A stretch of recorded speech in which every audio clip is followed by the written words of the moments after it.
The Business Owners Podcast is brought to you by Business and Enever Group with your hosts, Linda Reed Enever and Clive Enever. In each episode, we talk to other business owners about their experiences, challenges, and successes. We'll also share tips and advice on how to grow your business and achieve your goals. If you're a business owner or you're thinking about starting a business, then the Business Owners Podcast is for you. Welcome to the Business Owners Podcast. My name is Clive Enever, and along with Linda Reed Enever, I am your host. I am a business strategist, and I help people discover clarity to more easily engage with more of their ideal client more often. Today, I'm having a conversation with Chrissy Symeonakis, the founder of Creative Little Soul, about her business journey to date. Hello, Chrissy, and welcome. I'm a business owner of 10 years now. I started my main business, Creative Little Soul, which is a full services marketing agency 10 years ago. I started this business when I was diagnosed with multiple sclerosis. I just turned 30, was working for a really big hospitality, working on marketing and events and nightclubs and working some crazy hours. When I was diagnosed with my MS, I actually lost my vision in my right eye. My doctors gave me a bit of a stern talking to and was told that I needed to change the way in which I was doing things. I also needed the opportunity to work on my terms before working from home was cool and on trend as it is now. So yeah, starting my own agency, just little old me. And now I have a team of 8 people. We work with clients all over the world. And I'm just excited to be here to maybe share a little bit of my journey and story with other business owners and looking to connect with other people out there as well. There are quite a few challenges in there, Chrissy, and some considerable growth as well. So well done. We like to start the Business Owners Podcast with a few key questions that allow us to get to know you and your business journey. Let's start with, is it coffee, tea, or something else? If I had a choice over coffee or tea, it's always going to be coffee, and there are a couple of them a day. Are you an early bird or a night owl? Or can you do a little bit of both? Early bird or night owl? Great question. So different times of the year, I am generally an early bird, but my early means we don't start at our agency until 10 a.m. As it gets into the busier time of year and I have a lot of clients in different time zones, I do what's called the night shift. So I'll actually start later in the afternoon, work through to about 2 or 3 in the morning. Just gives me a really great opportunity to get stuff done when people aren't calling me and to hunker down. And it works really well with my team who can get everything done in the morning. I have a lot of mums that work for me. So it's almost like we've got someone 24/7. What book are you currently reading, and why can't you put it down? I've just started reading this amazing book by a guy called Tom Nash. It's called Hooked, Line and Sinner. Amazing stuff, quite funny. There's a bit of dark humour and also talks about adversity and disability. What is one word to describe your journey so far? One word to describe my journey so far: crazy. My journey has been crazy, but in a good way. Now it's time for us to hear a little more about your journey. How you got started in this journey. What was the inspiration that first drew you to this specific area of expertise?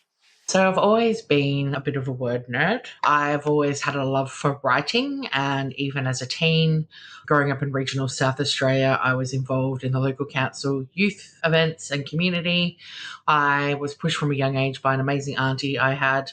So I started organising Youth Week events and parties that then led me to study journalism, public relations and marketing.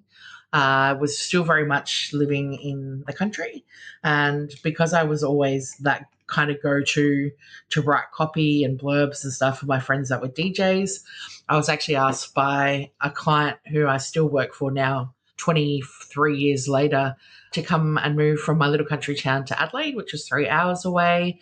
They had a job for me in what was Australia's biggest nightclub in the Southern Hemisphere at that time. And that was my first proper job, working in publicity and marketing. What do you think, Chrissy, were the defining moments that brought you to this place? I dare say that was definitely a defining moment for me. Just getting out of the country, being provided with a dream job and kind of being thrust into that environment where I had to put in place the things that I'd learnt in my studies and then work as part of a big team. And I was definitely the youngest at the time. I like that your aunt pushed you, Chrissy, when you were younger. Have there been any other influential people in your life? I've had some really amazing mentors and influential figures in my career.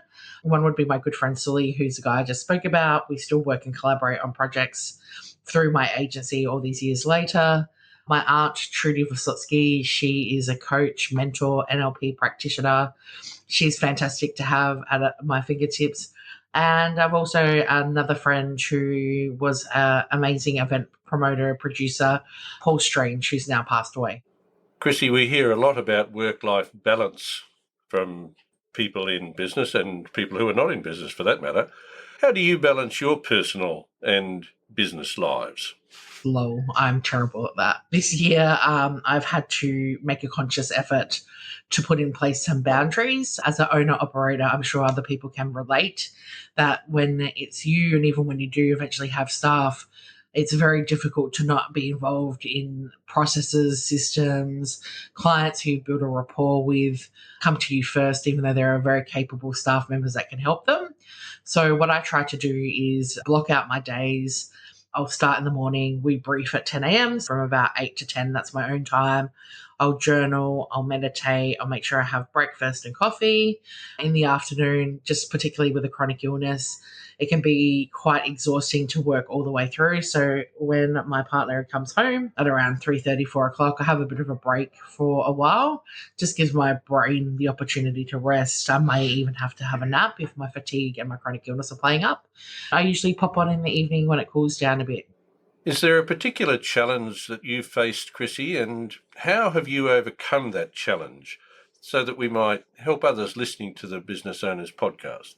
I think when it comes to challenges that I've faced and how I've overcame them, the biggest one for me would definitely have been, like many other people, when COVID happened. So for me, it was bushfires had happened in Australia and some of my clients were directly affected. There was the suicide and passing of my friend who was my mentor. And then COVID happened, and working with a lot of clients who are particularly in the hospitality space, because we had niched, actually really turned around and bit us on the butt a bit, because all of these restaurants and bars had to close. They hadn't really thought about pivoting to delivery. Maybe they're in a CBD area where they weren't. So for us, we had to look at how we could take training online. So I am really known for the email marketing. So jumped on there. Clubhouse, which we've connected on Linda, was a fantastic tool for me to connect with people. I was running free classes and sessions every week. And then that eventually had people come into my paid option and class. So I was able to run that. We helped lots of other small businesses actually start business because they were ineligible for that JobKeeper or Seeker.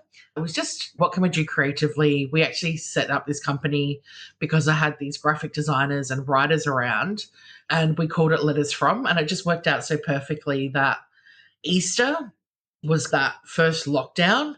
And obviously a lot of people weren't able to do things. They weren't able to connect with their family. So we set up this company called Letters From, and it was letters from the Easter Bunny. So we customized and personalized letters to children. We did a lot for education centers, schools that still had kids going, and just our friends and family. Like, it was just something really cute that we could do. So the biggest lesson there was for me to really think outside of the box and do something creative that would still generate us revenue. How do you want to shape the future and the profession of your field, Chrissy? Are there any dream projects or collaborations that you wish to pursue within your field? A fantastic question. How do you want to shape the future of marketing and the disability and chronic illness space? Look, I think from a business perspective, when it comes to my agency, we've actually stopped taking clients from now until 2024. Just means that we can look after and love the clients that we have. We'll still do email marketing and a few small jobs, but we won't particularly onboard anyone that needs all of our scope and services. I just do that because I'm really aware of burnout, both myself and that of my team. I like to think that in the chronic illness and disability space, there's really an opportunity to empower and arm people with the skills and the resources to start their own business. A lot of people that I've met, the biggest thing that they hate about the scheme, the NDIS, is that word disability. So I feel like there's a lot of work that can be done there. I really want to help people to be independent, to have the dignity to earn their own money, to connect and share their stories, and just to keep people busy. Are there any dream projects or collaborations that you wish to pursue within your field? My biggest dream project and collaboration, look, I'm obsessed with all things Disney. I would absolutely love to work on a Disney campaign. Maybe they'll ask me to sing and I could be a Disney princess. No, my singing's terrible. But I'd love to learn the Disney princess way of singing. What advice would you give, Chrissy, to someone else starting out in this domain? Because they are the future of our industries, and it's important as business owners we encourage and support them along the journey.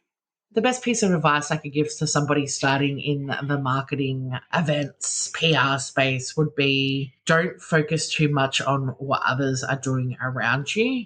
Look, I started with one client. I did the graphic design, I did the copy, I did the content, I did the socials, and at the beginning, you're going to suck. I look back at things that I did. I even look back at our business logo from all those years ago, and we've definitely evolved. So know that whenever you start, you're going to be rubbish, but there are so many free resources out there. There's so many blogs. There's so many tutorials you can go and listen to on YouTube. Be a sponge, soak up as much as you can do, and find a mentor.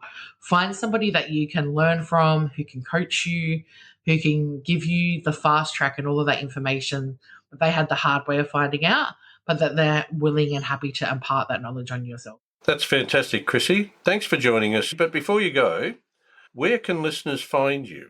Thank you so much for having me on your podcast. It's always a pleasure to connect with you, Linda and Clive, and I just love everything that business is about. I've asked many a question in the community. I have your organizer and your cards. They're just fantastic skills, even for somebody who's as seasoned as I am.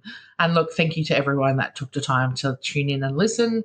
I think having podcasts like this are so great for our community to inspire and inform and educate each other. And it's just great to connect with others. You can find me at creativelittlesoul.com.au. Otherwise, you can find me Chrissy Symeonakis. I know it's a long Greek name, but if you find me via Creative Little Soul, definitely keen to connect. And anybody, I've got a free 15-minute call on my website. You can pick my brain at any time, ask any questions, and we also always offer a discounted rate for anyone that mentions this as well. Thanks for having me. Thanks again, Chrissy, for joining us. And thank you, of course, for loving everything about business. There's great advice in business, and there's great advice from everything that you've said for somebody to take advantage of. Thanks to our listeners for joining us on the Business Owners Podcast, and be sure to join us for our next episode. And of course, check out the back catalogue because each one has gems of wisdom inside it. Thanks for listening to the Business Owners Podcast. We encourage you to connect with us on social media and join our community of business owners at businessbusinessbusiness.com.au. Ever see an idea so clearly in your head, but struggle to find the time to get it all done? Wix helps you go from, I'll get to it, to done. Build a full site just by describing your idea. Let an AI agent handle daily tasks, plan your next marketing campaign, or help out customers so you can grow your business the way you want without it taking over your life. Try it out at Wix.com. This is the new Weight Watchers. It works for members like Jojo, who's learning simple, healthy habits, Sharia, who's making progress with meds, and Kim, who still gets to eat what she loves. For over 60 years, we've helped millions of members find what works for them. Now, it's your turn. Watch your life open up. Watch your story shift. Watch what you're capable of. Watch it work. Get started today at WeightWatchers.com.